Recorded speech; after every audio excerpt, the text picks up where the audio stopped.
¿Cómo están? Muy bienvenidos. Estamos listos para comenzar una nueva conversación acá por las pantallas de CNN Chile. Queremos seguir profundizando los alcances que ha tenido la crisis sanitaria, sobre todo en el área de la cultura. Vamos a establecer contacto con Nicolás del Valle. Él es el coordinador de la UNESCO para los temas culturales de nuestro país. Nicolás, ¿qué tal? ¿Cómo estás?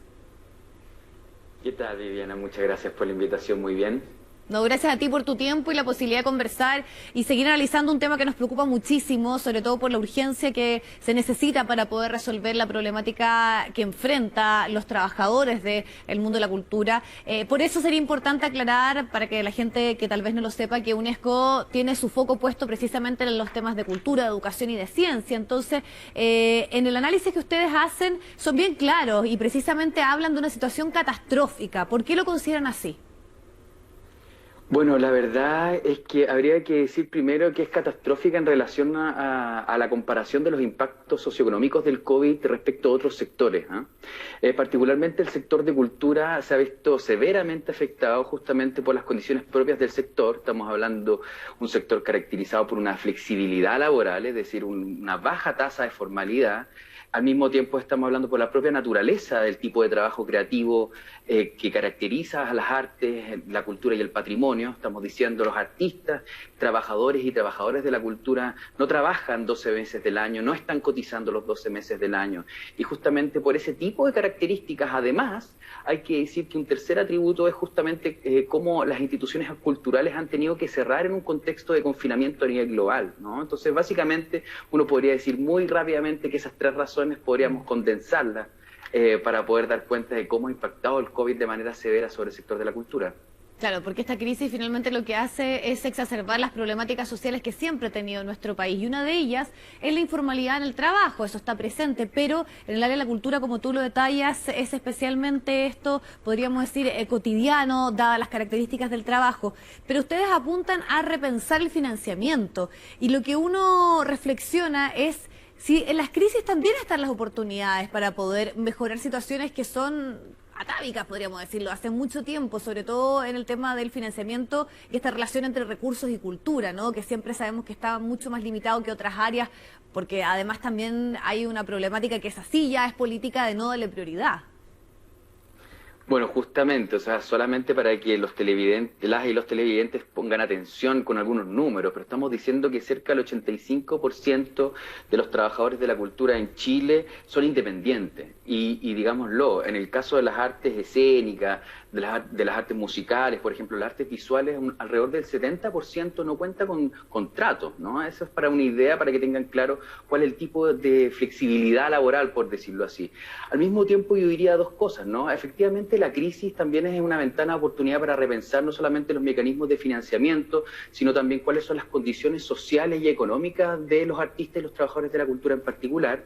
Estamos pensando en toda una serie de derechos de segunda generación, sociales, económicos y culturales, que deben ser garantizados, ¿no? Y al mismo tiempo, yo diría que justamente en este contexto, no solamente el caso chileno es paradigmático, es decir, el impacto en los presupuestos nacionales respecto de la cartera de cultura ha sido brutal a nivel mundial. Decíamos que al comienzo de la pandemia cerca de 128 países cerraron completamente sus instituciones culturales, y eso también se ha visto también manifestado en cómo se han cuestionado desde el campo mismo del sector de la cultura cómo hay que empezar a detener los recortes del financiamiento de los gastos públicos. En este sentido, no solamente Chile está siendo afectado, sino que a nivel mundial. Hay que dar un ejemplo paradigmático justamente como es el caso de Bolivia.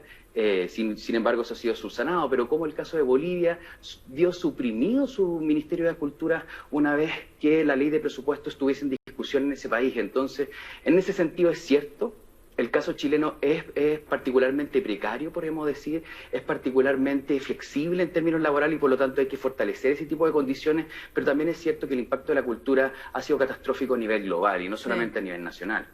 Pero lo que ha ocurrido con el tema de la cultura es que hemos visto también países que se la han jugado, que por ejemplo han subsidiado, estoy pensando desde pequeñas librerías hasta los espectáculos, porque entienden el valor que hay detrás de una expresión artística. Hemos conversado largamente de eso también en este contexto de pandemia y muchos dicen seguramente las sensaciones, lo que vivimos va a estar en esas obras más que en los libros de historia, más que en los datos duros, por ejemplo, estadísticos del punto de vista de la salud.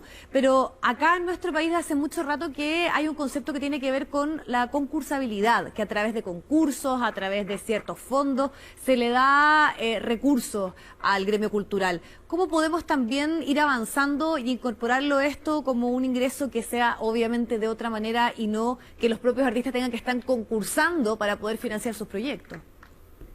Bueno, efectivamente, cuando se piensa una política cultural y particularmente de financiamiento en base a la concursabilidad, es más que sugerente tratar de pensar otros mecanismos de asignación directa de los presupuestos.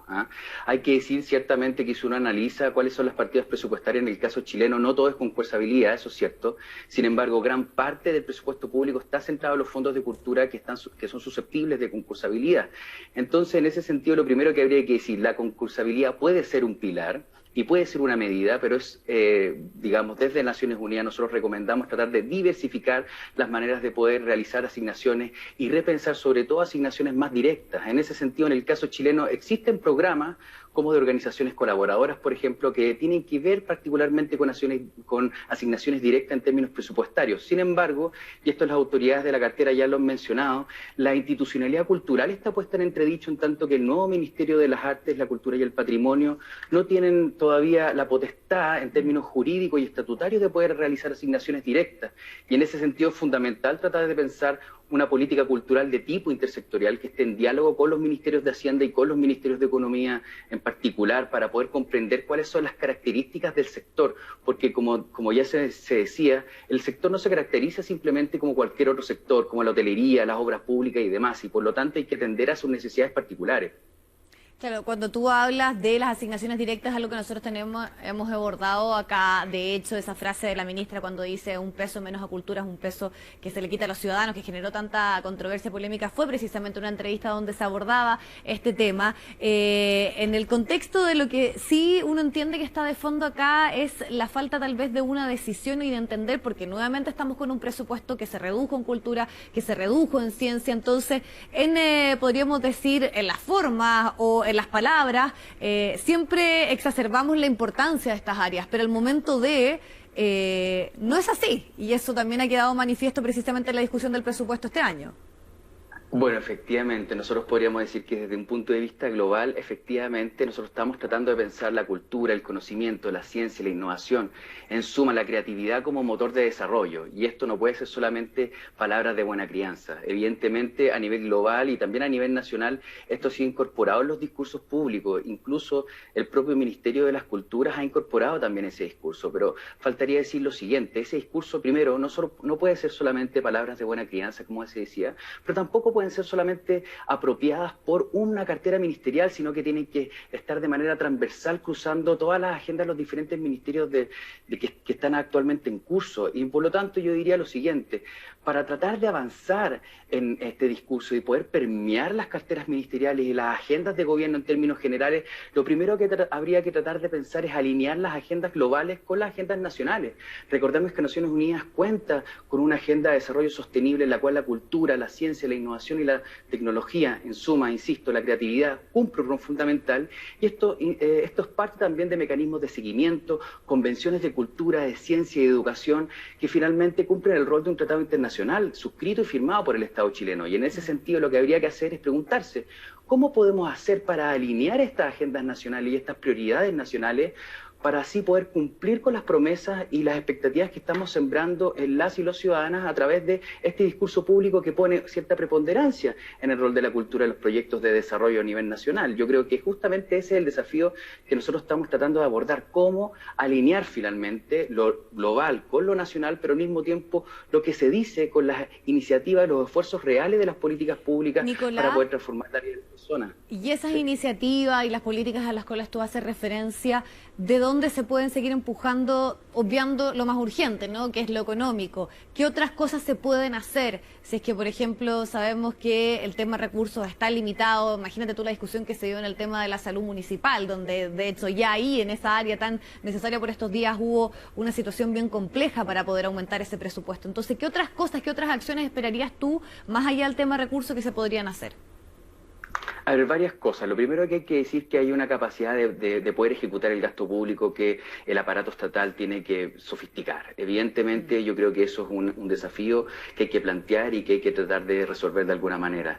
No solamente habría que decir que hay un cierto déficit en ejecución en términos presupuestarios, al mismo tiempo también una modernización y también aprender a poder implementar un nuevo ministerio. Hay que recordar que este es un desafío triple, ¿no? Hay un primer desafío que significa poder instalar un nuevo ministerio. Un segundo desafío es poder poner a dialogar y trabajar de manera conjunta y coherente los diferentes servicios públicos que están al alero de este nuevo ministerio, pero en tercer sentido, poner a dialogar las diferentes autoridades y los diferentes ministerios de los diferentes ramos. Y en este sentido hay que decir, es cierto, en algunos casos las políticas culturales no pueden dar el ancho, no alcanzan a poder satisfacer ciertas necesidades, pero si hay una coherencia y una coordinación para diseñar políticas públicas para el desarrollo sostenible, eso sí es posible. Y lo que me parece es justamente que hay que tratar de establecer ese diálogo entre las diferentes carteras ministeriales para que no sean políticas sectoriales, sino intersectoriales, transdisciplinarias y que aborden la complejidad del mundo en el que estamos viviendo. Yo creo que justamente esta cuestión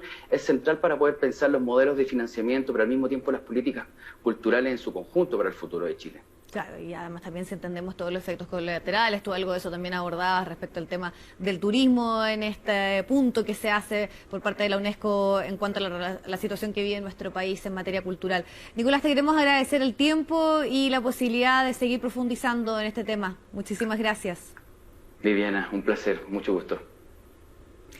Bueno, ahí está nuevamente un espacio que abrimos a seguir reflexionando en la urgencia que hay, ya sea desde el punto económico, que sabemos que es lo fundamental, pero además también de repensar, ¿no? Lo que planteaba Nicolás, de dar un giro a la forma en que se ha tratado también a la cultura en nuestro país y entender, por ejemplo, que en un contexto como esto nos conecta, nos identifica. Vamos a seguir obviamente dando espacio a estos temas que son los que nos interesan por estos días también conversar. Que estén muy bien.